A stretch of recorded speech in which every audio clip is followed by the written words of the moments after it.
Hey, welcome to the check-in. With the check-in twins. We're the check-in twins. So, we gotta get something out the way first. Yes. If you are having any mental health emergencies or issues, suicidal ideation, know that we are not medical or mental health Not professionals. at all. So if you need to hit this hotline, that is the National Suicide Prevention Lifeline, 1-800-273-8255. Give them a call, give them a text if you need to. If you need to. And one other thing, just a disclaimer, we are grown women, and sometimes we'll use some sentence enhancers to express ourselves, some explicit language. So it's not necessarily meant for the children. They could listen, they could learn. But sorry, mom, dad, pastor. Also, while we shouting everybody out, why don't you follow us on our socials? Facebook, Instagram, and Twitter at the Check-in Twins. All of them. Come check in with us. Come check in with us. You keep going. Everybody. Okay, welcome to the check-in. Welcome to the check-in, and we here, and we ready to tell you some things. We're ready to tell you some things about coping. Unhealthy versus healthy. Yeah. That was really great. Boom. Drop that on our Spotify. Okay, so we are talking about healthy versus unhealthy coping mechanisms. Yeah, so we already kind of told you about our tattoo therapy and how that was really great for us. And then we talked about alcohol and how that was really not great for us. So we're just going to wrap everything up. We're just going to summarize it and especially tell you like what we're doing right now. It's been helpful. So with that being said, how you doing, friend? Girl, I'm doing good. How you doing good? So, coping. Yes. Since I've been medicated, I haven't had to do a whole lot of coping. Mm-hmm. Things have been pretty standard. I know around my period time, it's just going to be awful. Yeah. Because I feel awful. And also my hormones are like, let's kick this depression into high gear. Female hormone monsters are the worst. Yeah. She was nice to me in like middle school and high school, and then when I like became an adult, she was like, "Oh, I was too easy on you. You need to learn some respect." So she's awful to me now. But what I do for coping now is actually, this is very, very fresh.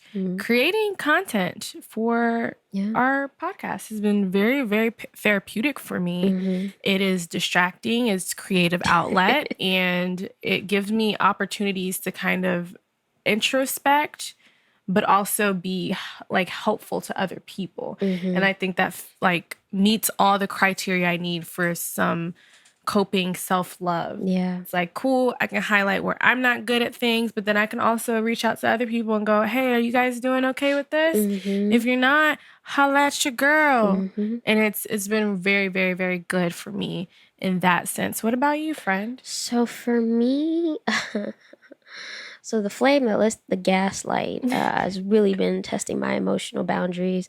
So I've just been trying everything. I've been doing like all the therapy homework that my therapist hasn't been giving me because I did it already. She's just kind of like, oh my God, you got a podcast? You're doing yoga? You gotta do all the things. Yeah, so I'm just doing all the things. So I told y'all that I'm doing this thing where I'm sitting in my feelings. I'm not trying to do too much to distract myself. So I've been doing a lot of mindful meditation, and I can say without a shadow of a doubt that has been phenomenal for me. It's hard finding time for it. It's not hard finding time for it. It's just like getting myself to do it because I already have in my mind like these false narratives like, oh, meditation is stupid. Like I'm not going to be able to turn off these thoughts. You're dumb, blah, blah, blah, blah, blah. You know, my anxiety thoughts run rampant, but when I take a moment to just, like, if I know I'm just going to be sitting still, I'll turn on my Calm app. Shout out to Calm, sponsor us. And, you know, do a little 10, 15-minute session. And I genuinely do feel better afterwards. I was very, very apprehensive because meditation for me was difficult. I did not know how to be still. And I didn't know that was a problem for me until I started practicing. But once you get the hang of it, it's really like being able to calm your mind down is really, it's like a refresh button. So I've been appreciating that. I've also been doing occasional yoga and workouts. Like I registered for a Spartan race hike thing. Yes, you did. I did because overall health and wellness is not much of a goal for me. So I need something to work towards. So that for like a good 2 weeks, I was like, okay, I'm gonna work out in the morning. I'm gonna like bike and then do a Spartan workout, and then I'm gonna go about my day. And that was cool. This week I've been slacking. I have done nothing. I've done yoga. I've done nothing as well. I did yoga once. Yeah, but I mean, it's when you have that happens, and you have to show yourself grace in those moments, and you can't be too hard on yourself. Like I use meditation to quiet my anxious thoughts that are overly critical of everything I don't do. So that's been a really good like coping mechanism for me because I myself am #medicated, but I haven't quite hit my sweet spot with my medication yet. Still testing the water, still figuring things out. Probably gonna have another switch before the end of the year. But you know, in the meantime, I try to do everything I can to affect my external circumstances to help my mental health. Let me ask you, how have your healthy coping mechanisms changed since the pandemic? I know prior to all of this happening, I love being at the gym. The gym was really, really a helpful place for me to be. I like seeing the progress, seeing my gains, getting on the scale, sitting in the sauna. Just being at the gym made me feel like I was progressing towards something and actually doing something that was healthy for me. I did, have a friend at the gym. So seeing her was actually like a really nice pick me up. And even the other trainers that I used to work with, or not work with as I was working, but they worked with me. It was just nice to see familiar faces and get sweaty and gross and then go home and shower and be at peace and eat and feel like you're just taking care of yourself. But since the pandemic, I haven't really been able to do that. And it's very hard for me to do it at home. I'm the type of person who needs to leave to go do that activity. I'm okay with home workouts. My brain just doesn't, my brain goes, we can do this at any time. And so then it never gets done versus if I'm going here, this is the only thing I can do here. And so I did go to the gym once last week and I felt amazing. Granted, I just did the Stairmasters for 15 minutes, but it just felt good to be in that environment again and sweating and working hard and getting sore and being able to go home feeling like I accomplished something. But I'll ask you again, like what has changed for you coping wise, or if there has been a change? So actually the pandemic has helped me get more vitamin D. Like I'm going outside more because indoor activities still give me the creepy crawlies. I do have a gym membership at a kickboxing gym. So I've gone 2 or 3 times since they reopened. I'm literally the only person in the class that keeps their mask on. Like I'm still deathly afraid. I go in the corner, like the bag furthest away from everybody. But I felt good. Like I understand where you're coming from. Like I really felt like ever since the quarantine, I've just had this pent up energy and I haven't really had a release for it. Like going on walks has been cool. It's been nice, but I haven't really had a like excessive release of energy. Right.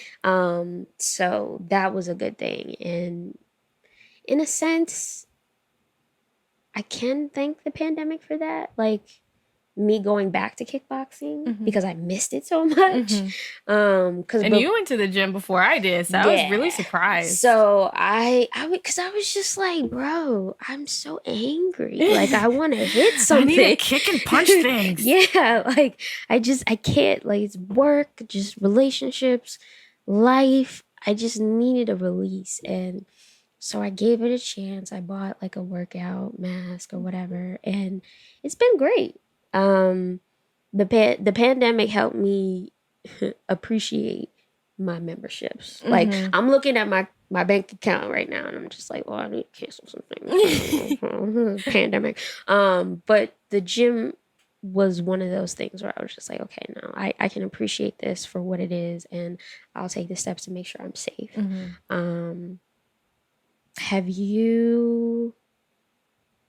Are you not comfortable at home, staying home to cope? I like staying at home because home is my safe place. Okay. I mean, I'm a homebody, certified, blue check mark. But the things that my house is a place of relaxation. Yeah. So anything that's not relaxing, I don't like to do inside of my home. Oh. It kind of just conditions my brain that this is like even working. I have to kind of try to silo my work to the dining room area. One, because I actually don't spend a lot of time in there because I always eat on the couch. But it's just having these different places so that when I walk into this room, I'm not thinking it'll work, or I'm not thinking it'll working out. Because I don't always feel like working out. It makes me feel good afterwards, but getting to the workout sometimes is a struggle. So it's not necessarily a good time for me initially. So having to have all of those thoughts in the house instead of taking them to that building and leaving it there makes a really big difference for me. So what's been like an unhealthy thing that you've noticed you started doing with like all your time being home? An unhealthy thing, definitely.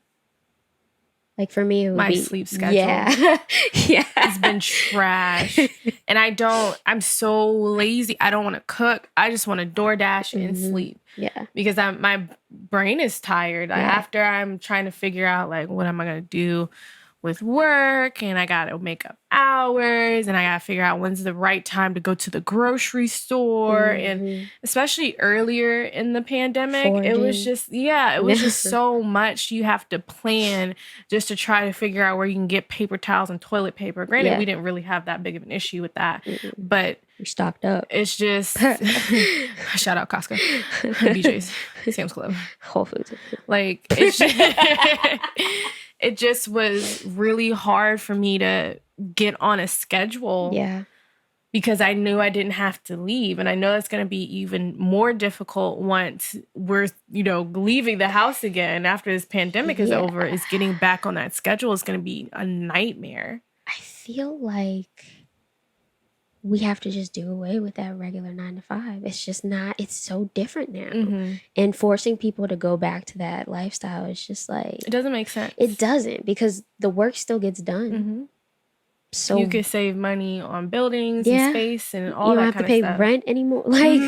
Like, so my unhealthy coping mechanism has definitely been like my depression sleeps. Like I have days where I just... If I sleep, I won't think. And if I don't think, I can be at peace. Right. And I have taken advantage of like the free time and just like kind of wasted my days and just slept all day.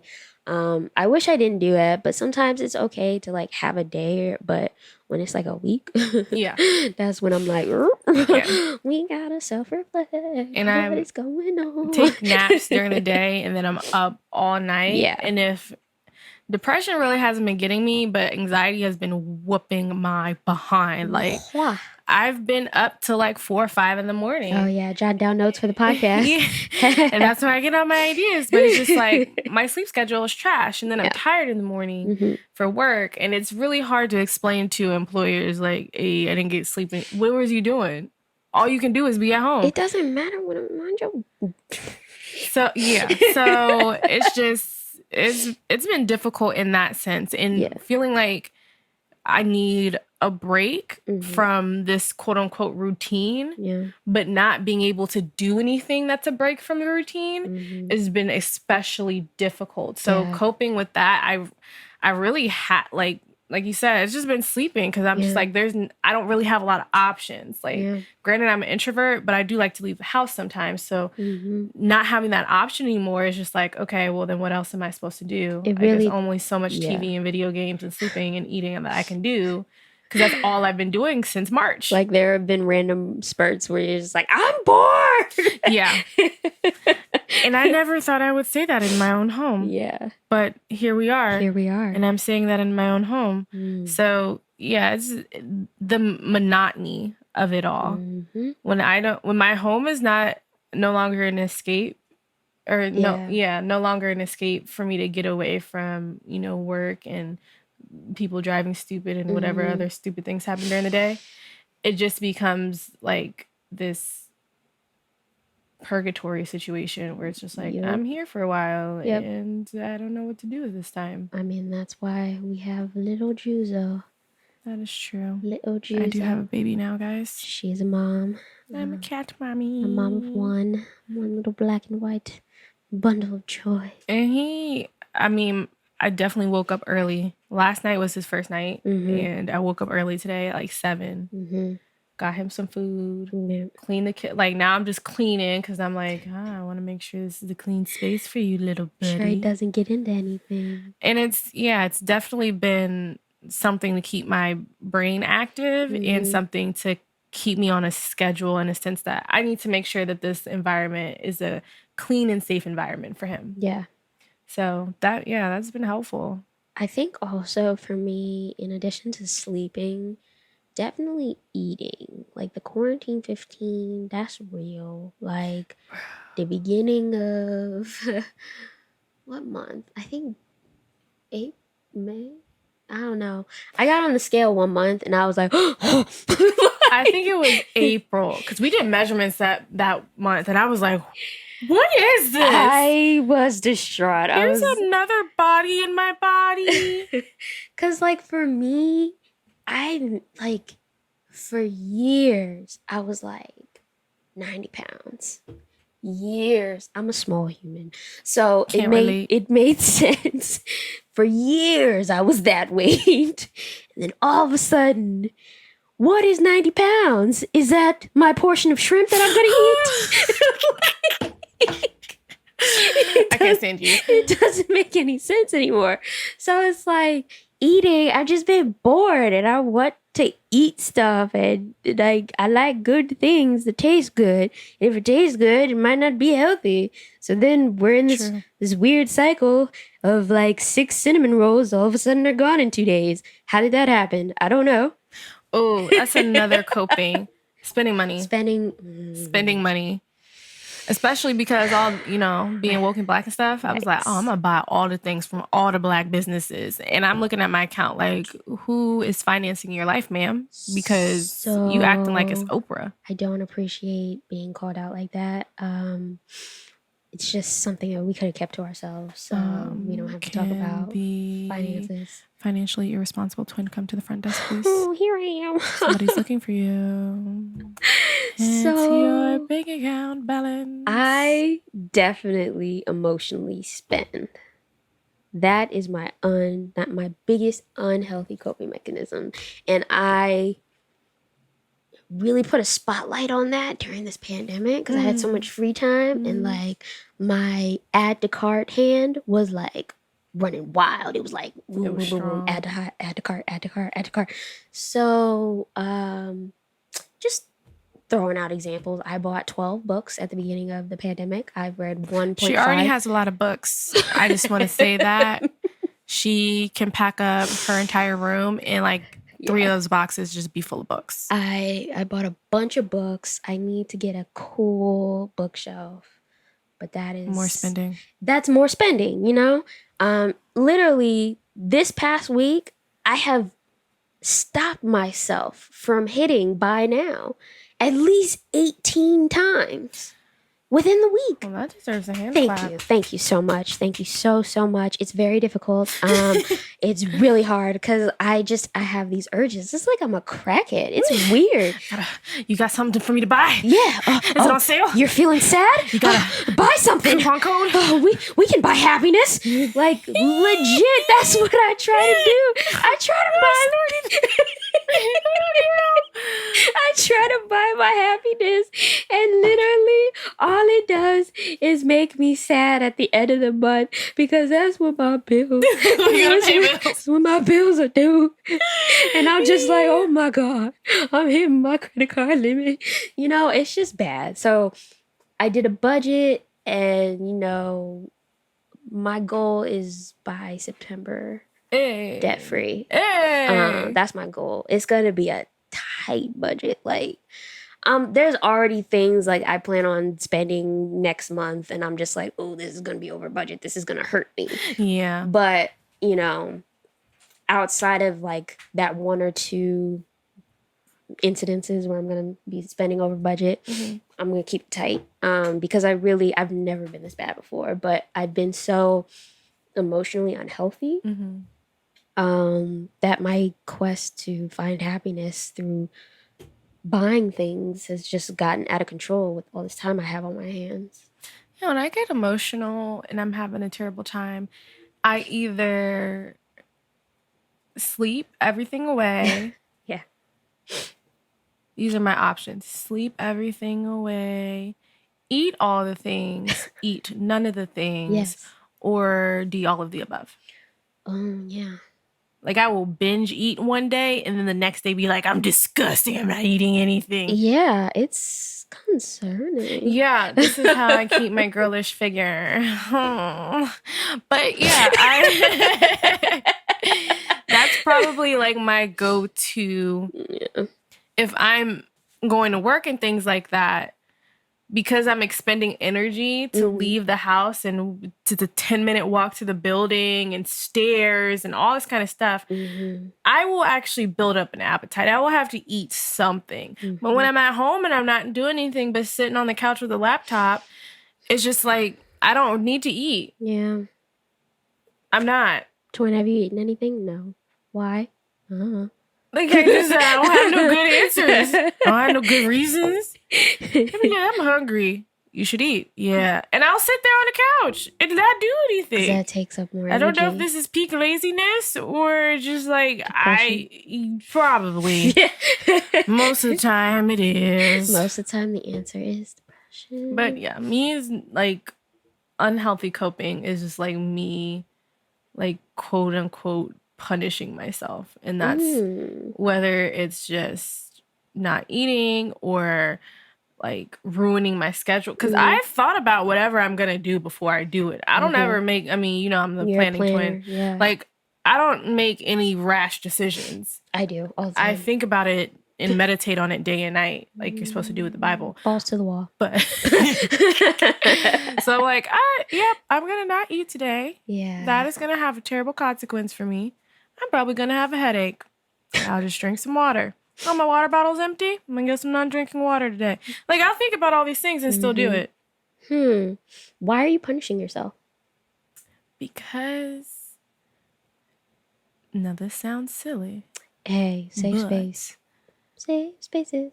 When I feel mentally unwell, me physically not feeling good feels like a reason why I don't feel good. Okay. Like, I'm just like, I feel like trash. Why do I mentally feel like trash? If I'm not eating, I can go, oh, it's because I'm not eating.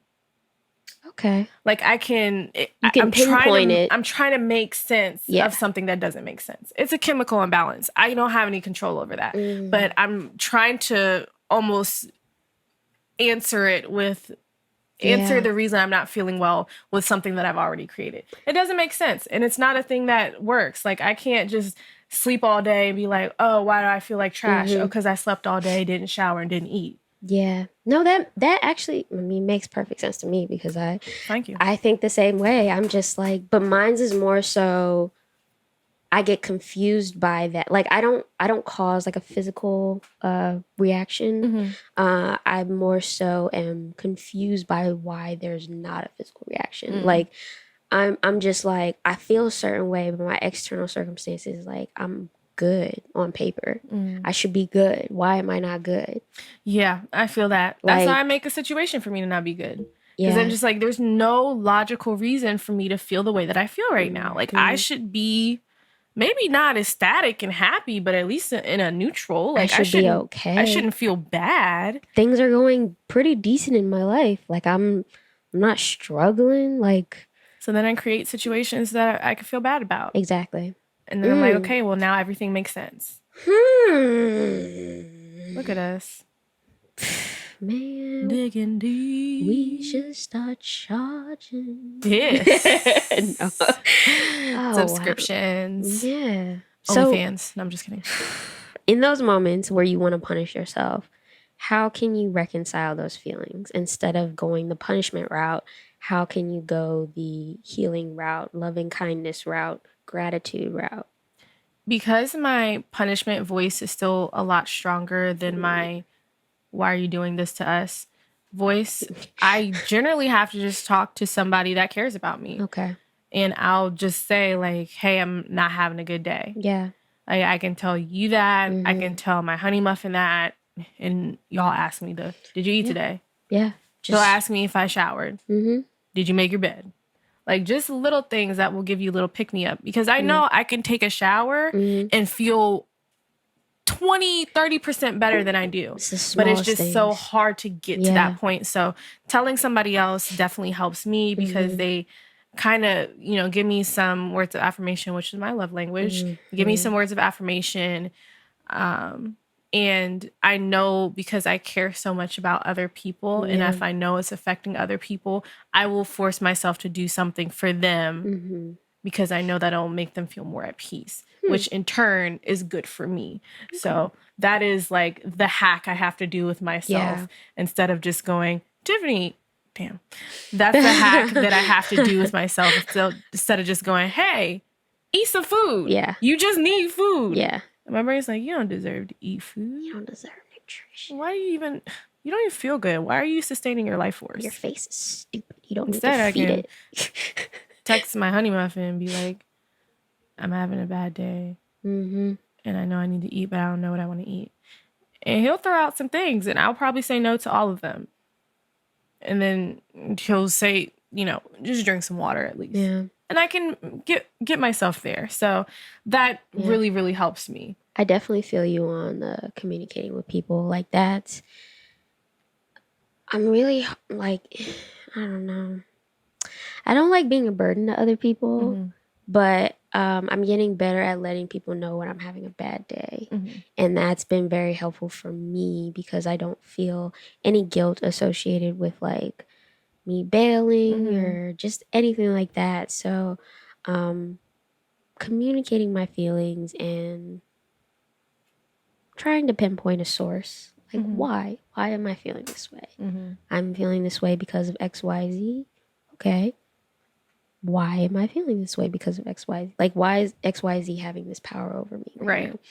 So, again, that just goes back to being very mindful and taking the time to just calm your mind and really like sit in your feelings. Right. That's been helpful for me. Know yourself, learn yourself. Yeah, study yourself. I've been studying myself. I am a feeling stuffer. So it's like, when you meet me, I'm not going to be like dumb emotional, but my mind is going like 100 miles an hour. Like, I have all the feels. I just don't always express them. So, I've been studying why I don't want to and really tapping into that. And that's some hardcore work. Yes. That is like, because you have to go into those uncomfortable spaces to figure out why exactly you're feeling the way that you're feeling. You got to go talk to your inner child. And we'll get into that. You guys stay tuned for that one. The Inner Child be a good series is going to be really scary, but great. Right? You seem like you need to be convinced. Yes, it will be really great and fun. Really great and fun. But yeah, so I mean, I don't know. That's all I have for healthy versus unhealthy coping mechanisms. Yeah, I think it's really important to realize that as a human, you're growing, and the needs that you had at 10 are going to be different from the needs you have at 18 and 26 and 37. Yeah. Like, your coping mechanisms, healthy and unhealthy, are going to evolve with you as far as what situations you're in and what situations you run into. So be gracious with yourself. What works for you in high school might not be working for you now. Yeah. And that's okay. That's just, you got to switch gears and find out the new thing, the new version of what you need. I was a creative.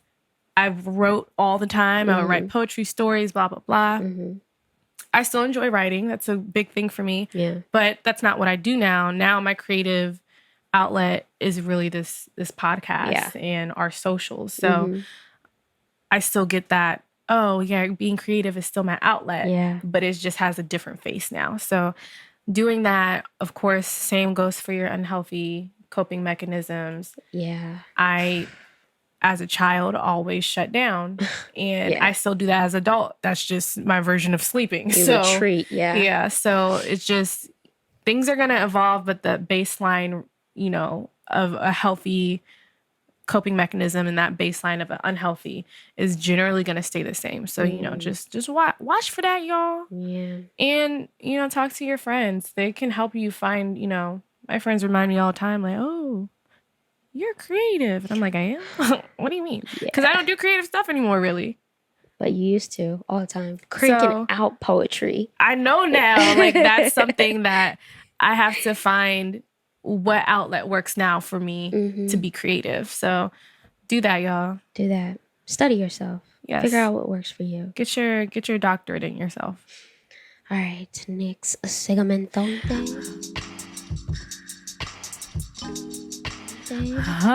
Trigger warning. Trigger warning. What's our next series?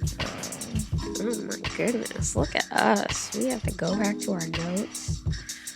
We out here knowing stuff. Being prepared and whatnot. Being prepared.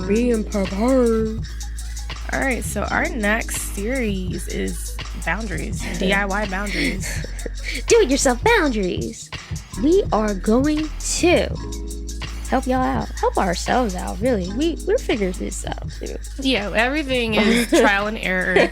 We are not perfect humans. We're not professionals. But we're going to obviously share our experience. We got a little bit into boundaries in our last series. We gave a surface level boundaries with friends and family. Yes. So we're going to dig deep. Yes, we're going to get really, really deep into that. This is going to be a 6-parter. So yeah, we're going to try to give y'all as much content as we possible. can. So if creating boundaries is still a sensitive topic for you, or you're in the midst of a boundary war with somebody that you love, feel free to skip this.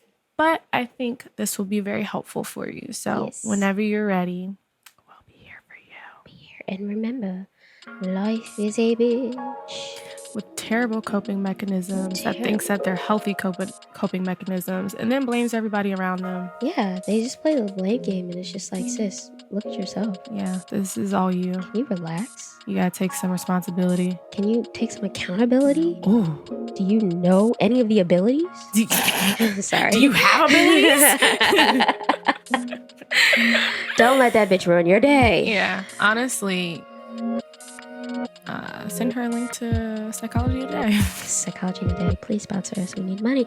Okay. All right, y'all. We gonna see y'all later. But remember to be kind to yourself. And be kind to others. Be beautiful. Be beautiful. Be the gorgeous galaxies you are. Be the gorgeous galaxies that you are. All right, bye, y'all. Bye, y'all.